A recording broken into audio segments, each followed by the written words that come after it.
주말이 되면 더 나오시 하는데 나올 생각들을 이 습관이 돼버리니까 이게 큰 문제인 겁니다. 이 사람이 습관을 바꾼다는 게 어떤 위기가 안 오면 안 바꿉니다. 아무리 좋다고 해도 안 바꾸고 위기가 오지 않으면 안 바꿉니다. 위기가 오면 다 바꿔. 어쩔 수 없이 바꾸는 거예요. 근데 위기가 안 오면 안 바꾸려고 그래. 그냥 그대로 가려고 그래. 그게 너나 나나 다를 바 없는 다 모든 인간들입니다. 그러니까 기도를 안 하면 성령이 충만해지질 않죠. 비는 안 내리는데 저수지는 비가 안 내리면 계속 말라가는 거예요. 수증기는 다 증발하고 물은 계속 빠져나가고 나중에는 바닥나는 겁니다. 우리가 기도 안 하면 우리 심령이 그리 돼버려요. 어느 날 그런 날이 와버립니다. 나도 모르는 사이에 그리 돼버려요. 그게 이제 위험한 거죠. 자, 오늘은 고린도 교회 성도들한테 바울이 이렇게 말합니다. 자기 자신이 어떤 사람이냐? 그리스도의 일꾼이다. 그리스도의 일꾼이래요. 그냥 일꾼이 아니고 일꾼은 어느 집에 일하러 가죠. 다 오늘은 이 일하고 내일은 저 일하고 그러죠. 이 회사에서는 저 일하고 또 저 회사는 저 일하고 다 각각 달라요. 하루하루 어느 집에 가서 일하느냐에 따라서 무슨 일이 다 다르게 일을 하게 되는 거죠. 바울은 그리스도의 일꾼이다. 그러잖아요. 그리스도의 일꾼. 하나님의 비밀을 맡은 자로 여길지어다. 일꾼은 일을 하라고 일꾼으로 세우는 거잖아요. 교회 집사는 뭐냐? 일꾼으로 세운 거예요. 일꾼. 이게 집사가 일 안 하면 집에 가서 내 돈 벌기 위해서 일하라고 집사 세운 게 아니고 집사는 하나님의 일을 하라고 집사를 세운 겁니다. 공식적으로 일하라고. 공개적으로. 일하면 반드시 뭐가 와요? 싹이 따라 싹. 일을 안 하면 싹이 없어요. 집에서 빈둥빈둥 놀아보세요. 그러면 누가 싹을 줍니까? 안 줘요. 일을 해야, 어느 집에 가서 일을 해줘야 싹을 받는 거예요. 그죠? 임금을 받는다 그 말이야. 그 대가를 받는다 그 말이야. 수고한 대가를 받는 거죠. 근데 일꾼이 아무리 내가 능력이 많은 제주꾼이라도 뭐 누가 불러주지 않고 일을 못하면 그건 이제 굶는 거죠. 하나님의 일꾼이니까. 그리스도의 일꾼이 누구요? 하나님의 일꾼 아닙니까? 우리의 구원자의 일꾼 아닙니까? 그죠? 일꾼이요. 일꾼. 일꾼은 일을 해야 돼. 일을 하면 반드시 싹을 준다. 일꾼이 일했는데 은혜로 여기지 않고 반드시 빚으로 여기고 갚아준다. 로마서 4장 4절에 그러죠. 근데 하나님의 비밀을 맡았다 그러는 거예요. 그리스도의 일꾼이 해야 할 일이 뭐냐? 하나님의 비밀을 드러내는 거다. 예수님이 제자들 데리고 가이사랴 빌립보에 갔는데 예수님이 그 가이사랴 가가지고 병든 자도 고치고 귀신 들린 자도 고쳐주고 그랬어요. 쫓아주고. 그리고 이제 저녁 때 돌아와서 예수님이 제자들하고 앉아서 얘기를 합니다. 야, 그 가이사랴 사람들이 나를 누구라고 하더냐? 이렇게 물으니까 뭐 선지자라고 합디다, 예레미야라고 합디다, 엘리야라고 합디다, 세례 요한이라고 합디다. 이렇게 얘기를 하니까 이 말은 다 틀린 말이거든요. 그래서 예수님이 그러면 너희들은 나를 누구라고 하느냐 하니까 입을 딱 봉하고 있는 거예요. 남들이 하는 말은 잘 얘기하는데 자신들은 어떻게 생각하느냐 물으니까 입을 딱 다물고 있었어요. 서로들 얼굴만 이렇게 쳐다보고 있어. 이때에 베드로가 넌지시 하는 말이 주는 그리스도시요 살아계신 하나님의 아들이십니다. 이게 이 비밀이란 말은 무슨 말이에요? 감춰진 것을 드러내는 것이 비밀이잖아. 감춰진 것을 드러내는 거예요. 그러니까 바울이 일꾼인데 뭐 하느냐? 감춰진 하나님의 비밀을 드러내는 거다. 하나님의 비밀을 드러내는 일이 바울이 하는 일이다. 이게 복음이에요. 복음. 그리스도를 드러내는 일이다. 그 얘기입니다. 에베소서 6장 19절에 에베소 교회의 바울은 이걸 하나님의 비밀이란 말을 거기서는 뭐라고 하느냐? 복음의 비밀이다 하는 말로 바꿔서 사용을 했어요. 복음의 비밀이다. 복음이 뭔데? 예수 그리스도를 말하는 거잖아요. 예수 그리스도가 하나님이시요 우리의 구원자시다.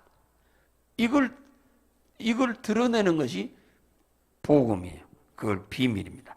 그러니까 하나님의 비밀은 곧 예수 그리스도시다. 예수 그리스도가 누구냐? 요한복음 1장 1절에 보면 태초에 말씀이 계시니라. 이 말씀이 하나님과 함께 계셨으니 이 말씀은 곧 하나님이라. 그가 만물을 다 만들었으니 그가 없이는 이 세상 만물이 만들어진 것이 하나도 없다. 그러니까 잘 이해를 하셔야 돼요. 하나님이 계셨는데 하나님이 말씀이요. 그 말씀이 곧 세상 모든 것을 다 만들었는데 그 말씀이신 분이 육신을 입고 이 땅에 오셔서 그가 바로 누구냐? 예수요. 그러면은 예수는 곧 창조주 하나님이요. 예수는 곧 우리의 구원자 하나님이시다. 그 말이에요. 예, 창조주 하나님이 인간의 몸을 입고 이 세상에 오신 분이에요. 이게 비밀을 지금 드러내는 거예요. 비밀. 비밀. 유대인들은 이 비밀을 몰랐기 때문에 예수님을 죽인 거요. 이 비밀을 알았더라면 어떻게 죽입니까? 하나님을. 나중에 무슨 뭡니까? 어려움을 당하려고. 그렇잖아요?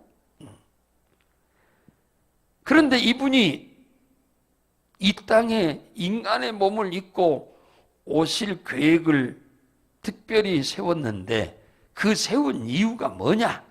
하나님이 인간을 만들었고 에덴 동산에 두었는데 에덴 동산의 행복은 그저 주어지는 게 아니고 창세기 2장 17절에 선악을 알게 하는 나무의 열매를 먹지 않을 때만 보장을 받는 겁니다. 이 말씀을 어기면 하나님이 주신 모든 축복은 싹 걷어가 버려요. 다시 회수해 가버린다.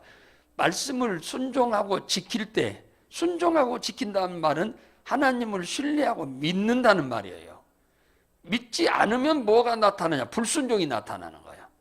믿으면 순종이 나타나는 거고 안 믿으면 불순종이 나오는 거예요. 그러니까 우리의 신앙생활을 보면 저분이 왜 저렇게 살까? 안 믿어지니까 그러는 거예요. 믿어지면 그렇게 안 살아요. 믿어지면 순종이 나오는 거고 안 믿어지면 불순종이 나오는 거예요. 그래서 이 에덴의 축복은 그저 주어지고 그거 누려지는 게 아니고 그 하나님이 말씀하신 선악과를 먹지 말라고 한 그 말씀이 믿어지고 먹는 날에는 죽고 먹지 않으면 산다고 하는 이 말씀이 믿어져야 선악과를 안 먹지요. 이게 안 믿어지면 그냥 먹는 거예요. 그래서 그 말씀을 믿고 있는 아담과 하와에게 마귀가 찾아와서 사단이 찾아와서 먹어도 괜찮다고 거짓말을 할 때 속아버린 거죠. 속았다는 말은 믿음이 확신이 없었다는 거죠.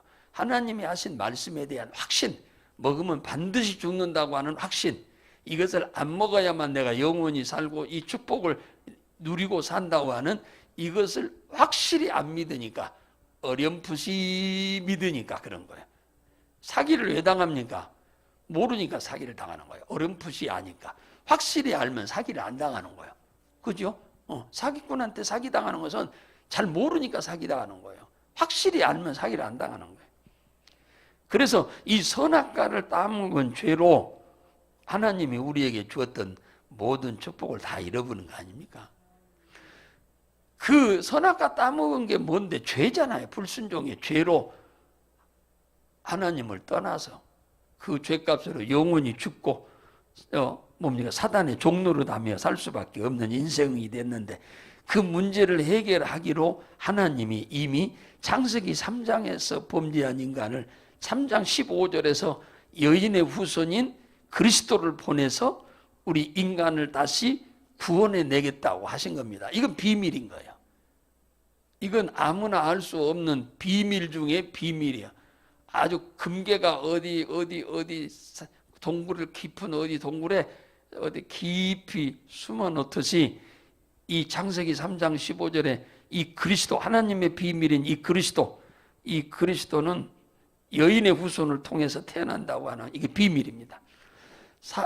아담 이후의 모든 인간은 남자의 후손입니다. 여자의 후손이 아니에요. 다 왜? 남자의 씨로 태어나기 때문에. 그런데 여인의 후손이란 말은 남자의 씨로 태어나지 않고 거룩한 하나님의 씨, 성령으로 잉태된다고 하는 걸 말하는 거예요. 왜냐? 아담의 씨로 태어나면 그 태어난 사람도 죄인이요. 아담이 죄인이니까 그 씨로 태어나면 죄인이 된 거예요. 그래서 우리 인간을 구원할 수가 없어요. 죄인이 죄인을 위해서 대속할 수가 없거든요. 그래서 죄 없는 분이 와야만 우리의 죄를 대속할 수 있기에 성령으로 잉태된 거예요. 그래서 여인의 후손으로 온다고 그런 거예요. 마리아에게 천사 가브리엘이 찾아와가지고 뭐라고 하느냐 하면은 네가 수태하리니 그잖아. 아니 나 아직 시집도 안 갔는데 남자도 모르는데 어떻게 잉태합니까? 그러니까 너는 성령으로 잉태하리라고 그러잖아요. 성령으로. 하나님의 은혜를 받은 자의 두려움 말아라. 너는 성령으로 잉태하리라. 그 이름을 예수라고 해라. 그 예수라는 뜻은 자기 백성을 죄에서 구원할 자라. 이것은 마리아한테도 이 얘기를 했고 요셉한테도 이 얘기를 동시에 해준 거죠. 히브리서 2장 14절에서 17절에 보면 예수 그리스도가 이 땅에 세 가지의 목적을 이루기 위해서 왔다고 이 얘기를 하고 있어요. 그 하나는 죄 문제 해결하기 위해서고, 하나는 사단의 사망의 권세를 갖고 있는 사단의 권세에서 해방시키기 위함이고, 우리들을 아브라함의 후손을 어렵고 힘든 위기에서 도와주려고 예수 그리스도가 이 땅에 왔다. 분명하게 얘기를 하고 있어요. 예수 그리스도. 이게 그리스도 비밀이야. 하나님의 비밀이라니까. 비밀. 그러므로 인해서 예수를 믿음으로만 구원받을 수 있다. 어디서? 죄에서 구원받고 사탄과 마귀와 귀신에게서 해방받고, 해방의 구원이죠.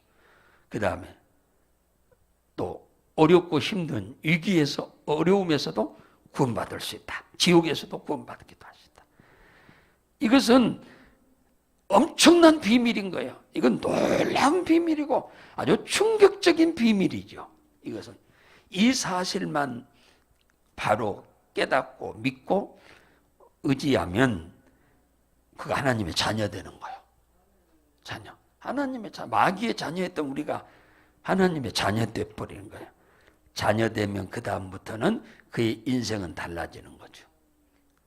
쉽게 말하면 시골에 노예의 아들이 뭡니까?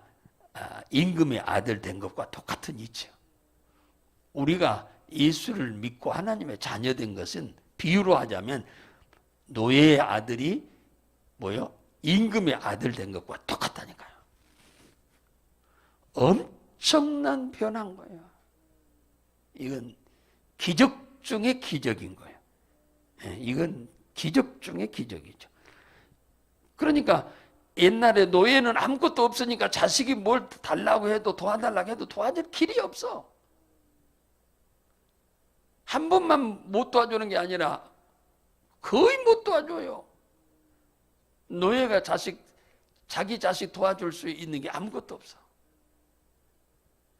그런데 임금의 자식이 딱 되고 나면 그때는 입만 벌리면 임금이신 그 아버지는 그 자식의 모든 요구를 사람 죽고 사는 문제만 못하지 나머지는 거의 다 해결할 수 있을 정도예요. 임금의 아들이 되면.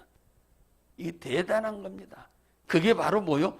기도요, 기도. 기도. 그래서 요한복음 16장 그러잖아요. 너희가 지금까지는 내게 구하지 아니하였으나 이제는 구하라. 그리하면 너희를 내가 기쁘게 해주겠다고 그러잖아요. 이 그리스도의 비밀을 모르면, 하나님의 비밀을 모르면 기도를 못합니다. 이 하나님의 비밀이 여러분들이 이 눈이 열려서 발견해야 여러분이 기도의 사람으로 바뀔 수 있는 거예요. 그렇지 않으면 기도 못합니다. 언제 하려고 하냐? 위기에 처하면 그때 하려고 그래. 위기에 처해서 하면 죽게 살기로 기도해도 원위치밖에 안 돼. 원위치밖에. 평상시에 기도를 해야지. 네? 평상시에. 내가 지금 노예의 아들이었던 내가 임금의 아들이 됐으니 이제는 고생할 필요가 없다니까요. 노예의 아들은 아버지가 해줄 능력이 없기 때문에 그냥 견뎌야 돼. 먹고 싶어도 참아야 하고 입고 싶어도 참아야 돼. 어디 가고 싶어도 참아야 돼. 못 가. 갈 수가 없어. 노예니까. 노예 아들이니까.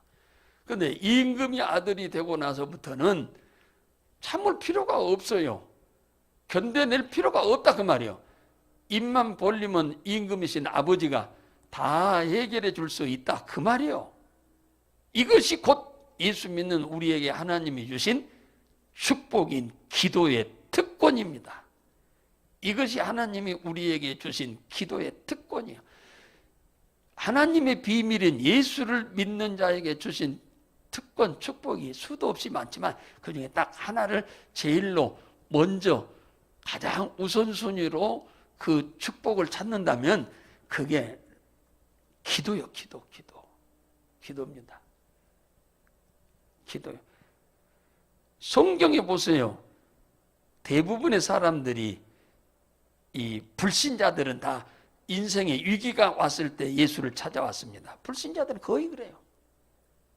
원래 우상 숭배하던 사람들이니까 당연하죠. 그러나 하나님을 믿는 하나님의 자녀된 사람한테는 뭐라고 하느냐? 위기가 당했을 때 하나님 찾으라는 게 아니고 쉬지 말고 찾으라고 하잖아요. 그러잖아요. 쉬지 말고 기도하라고 하잖아요. 위기 당했을 때만 하라는 얘기가 아니죠. 그거야 당연히 해야 할 일이지. 평상시에 기도하라는 얘기죠. 네. 나를 위해서도, 내 가정을 위해서도, 내 가족을 위해서도, 내 산업을 위해서도 기도해라. 근데 대부분 그걸 안 하려고 하잖아요. 기도하면 좋은데 안 하려고. 그래서 어렵고 힘든 일이 당하면 그때서 하려고 하는, 이게 참 안타까운 일이죠. 그 다음에 하나가 뭐냐면 주신 축복 중에 하나가 어둠의 권세한테 예수를 그리스도로 믿기 전까지 붙잡혀서 종로로 되어오던 우리가 거기서 해방을 받는 겁니다. 해방받는 거예요. 그런 이 마귀한테 해방받는 거죠. 해방받는 것으로 끝나는 게 아니라 이 우리를 예수를 믿기 전까지 종으로 삼고 괴롭혔던 어둠의 권세와 뭡니까? 마귀와 사단과 귀신들을 내어 쫓을 수 있는 권세가 주어지는 거예요. 이게 우리들의 삶을 다 해방하고 있거든요. 천사는 돕는 영이고 마귀와 귀신은 해방하는 영입니다. 그러니까 이것을 이길 수 있도록 하기 위해서 자녀된 사람들에게 하나님이 주신 그 엄청난 특권을 주신 겁니다. 이것들을 이길 수 있는. 이 특권을 우리는 써먹어야 돼요. 안 써먹으면 소용없어요. 이 특권을 여러분들이 부지런히 사용해야 돼. 구하는데도 사용해야지만, 구하는 것도 해야지만 예수 그리스도의 이름으로 이들을 결박하고 물리치고 떠나가도록 선포하는 기도로 인해서 여러분들의 묶여 있는 것이 풀어지고 닫혀 있는 문들이 열려지는 놀라운 역사가 있어지기를 주의 이름으로 축복합니다.